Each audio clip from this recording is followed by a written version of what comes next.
नमस्कार। वंदे मातरम। अभी मैं इंग्लैंड में ही हूँ। आज करवा चौथ है। सभी सुहागिन महिलाएं अपने पति की लंबी उम्र के लिए प्रार्थना कर रही हैं। हम भी आपकी प्रार्थना में शामिल हैं। हम भी अपने पति की दीर्घायु, उनके स्वास्थ्य की, उनके ऐश्वर्य की भगवान से प्रार्थना कर रहे हैं। श्रद्धा, स्नेह, समर्पण, अनुराग सभी का रूप है प्रेम, और प्रेम ईश्वर है। ईश्वर का ही रूप है प्रेम। हम देखते हैं कि जो बाहर की दुनिया है उसका आपके ऊपर, आपकी अंदर की दुनिया पर जितना प्रभाव है उससे कहीं ज़्यादा, हजारों गुना ज़्यादा आपकी जो अंदर की दुनिया है उसका प्रभाव बाहर की दुनिया पर है। देखिए, वस्तुएं, व्यक्ति, परिस्थितियां, इन सब का असर हमारे ऊपर पड़ता है और हमारे अंदर जो है उसका भी असर बाहर की दुनिया पर पड़ता है। देखिए, आप किसी को देख करके इतना उत्साहित हो जाते हैं, इतना प्रेम से भर जाते हैं, आपको बहुत अच्छा महसूस होता है, बहुत खुशी लगती है किसी को देख करके। लेकिन किसी को देख करके आपके अंदर जो घटित होता है कि आप उससे दूर रहना चाहते हैं, आपको उसे देख के ही अच्छा नहीं लगता है।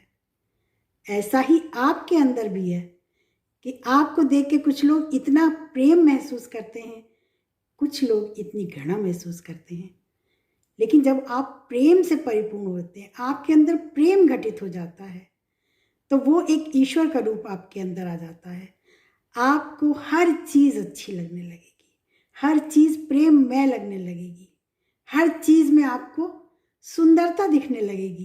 किसी भी व्यक्ति में कोई कमी नहीं लगेगी। हर एक व्यक्ति में ईश्वर का ही रूप दिखाई देगा। जब आपके अंदर प्रेम घटित हो जाएगा, ईश्वर आ जाएगा, ईश्वरीय गुण आ जाते हैं, ईश्वरीय शक्ति आ जाएगी। जब आपके अंदर प्रेम से जब आ जाता है, प्रेम उतर आता है, तो आपके अंदर ईश्वर उतर आता है और आप हर व्यक्ति में ईश्वर को देखने लगते हैं और उसकी कमियां जो हैं वो आपको नहीं दिखाई देती हैं। हर व्यक्ति आपको सुंदर महसूस होने लगता है।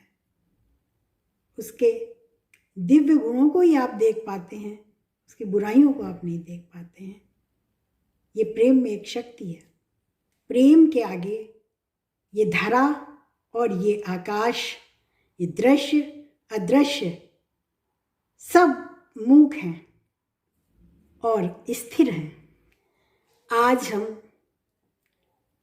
अपने भगवान शिव का ध्यान करते हैं, उनके परिवार को, पूरे परिवार को, चंद्रमा भी उनके परिवार में है, सभी का पूजन करते हैं।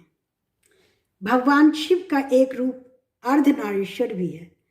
आधा अंग जो है वो शक्ति का है, माता शक्ति का, और आधे में शिव है, भगवान शिव।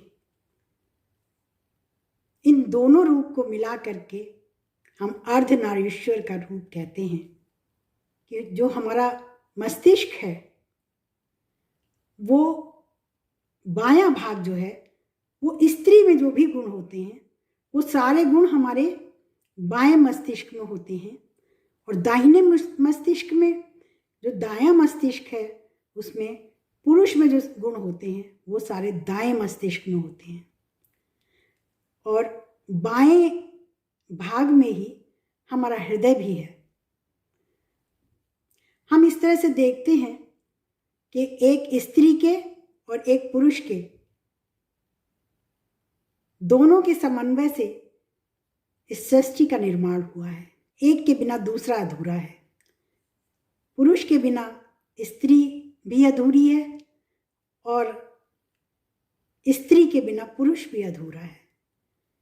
जब दोनों समान शक्ति के साथ जुड़ते हैं तो एक अलौकिक शक्ति का निर्माण होता है और वो इस सृष्टि के निर्माण में भागीदारी होती है। और वो जो ऊर्जा है वो इतनी पावरफुल होती है कि वो करवा चौथ पे इस सौरमंडल से, इस ब्रह्मांड से अपने पति की लंबी उम्र की प्रार्थना करती है और इस ब्रह्मांड को उसे ये आशीर्वाद देना ही पड़ता है, क्योंकि उस ब्रह्मांड की शक्तियां इस दाम्पत्य जीवन की शक्तियों से छोटी पड़ जाती हैं। इसलिए हम करवा चौथ मनाते हैं और अपने पति की लंबी आयु की प्रार्थना अपने भगवान शिव इस ब्रह्मांड से करते हैं।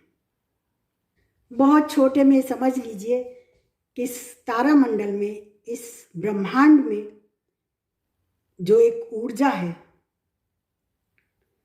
उससे कहीं शक्तिशाली ऊर्जा आपके अंदर भी है, लेकिन वो कैसे हम उस ऊर्जा का बढ़ा सकते हैं, क्योंकि हर समय वो ऊर्जा उतनी पावरफुल नहीं होती है।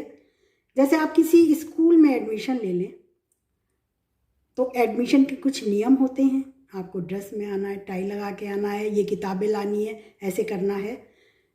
फिर आप उस संस्थान से किताबें भी ले सकते हैं, पढ़ भी सकते हैं।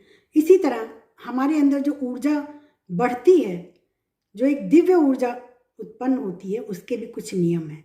जब वो दिव्य ऊर्जा उत्पन्न हो जाती है, एक स्ट्रॉन्ग थॉट हमारे अंदर उत्पन्न होता है कि हमें अपने पति की उम्र बढ़ानी है। ये दिव्य सोच, एक इसके साथ कोई संशय नहीं होना चाहिए। एकदम हमारा जो लक्ष्य है वो बिल्कुल दृढ़ होना चाहिए।